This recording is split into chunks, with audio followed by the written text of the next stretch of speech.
This is 10 billion pesos. Ito pong pondo na ito under PAF or the Presidential Assistance for Farmers and Fisher Folks Program.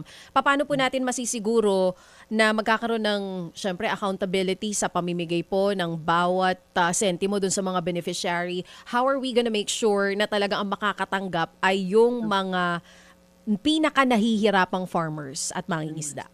Meron po ba tayong gagawin na audit for this? Paano po yun?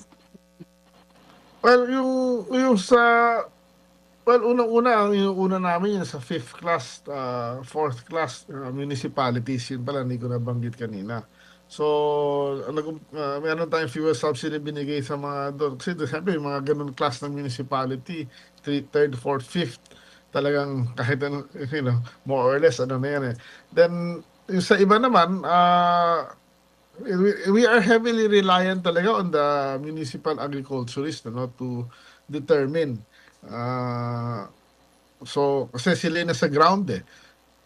As I said, it is possible na may maipasok na mga pangalan dyan na mas well-off naman than others. So, tinitignan na lang namin yung laki ng hektarya na, kasi meron naman isa lang hektarya niya pero may kaya siya. So, hindi ganun kadali i-filter yun eh. Oo. Meron pa po bang ibang ginagawa po ang DA para mapababa po yung production cost, halimbawa ng fertilizer and yung iba pa po na ginagamit nito mga mangingisda and even the farmers para po hindi puro ayuda-ayuda lang yung maibigay natin na tulong at solusyon dito po sa problema ngayon nitong nasa sektor ng agrikultura? Sa mangingisda, yun ang pinakamalaking sakit ng ulo.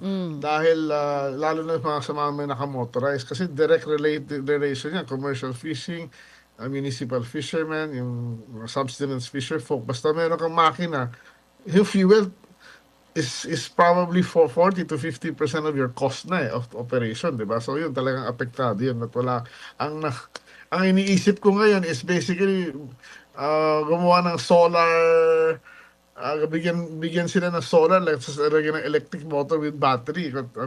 Wala lang, hindi nila kailangan ng fuel, di ba? So we're now figuring out anong cost nun, ano?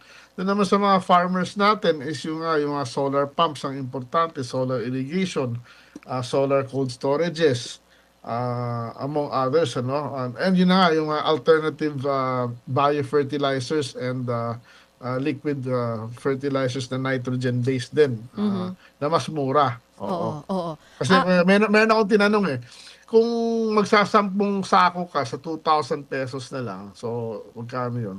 200,000, di ba? Tama ba yan? Sige, pakumpute po natin dito sa team natin. Sige po. Tuloy lang po, pero sir.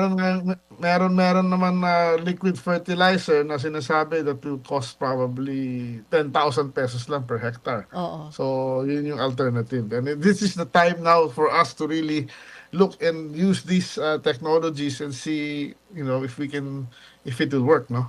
Mga kapatid, para sa iba pang mga balita at impormasyon, sundan niyo po kami sa X, Instagram, Facebook at syempre sa TikTok, True Network PH. Mag-subscribe din po kayo sa aming YouTube channel, True Network. May website din po tayo, truenetwork.ph, at pwede nyo rin po kaming mapanood sa Channel 19 ng aming True FM TV. Lagi pa rin makinig sa radyo dito po sa 105.9 True FM dahil dito, lagi po sa'yo, kapatid. Ito tayo sa totoo, tunay at tapat.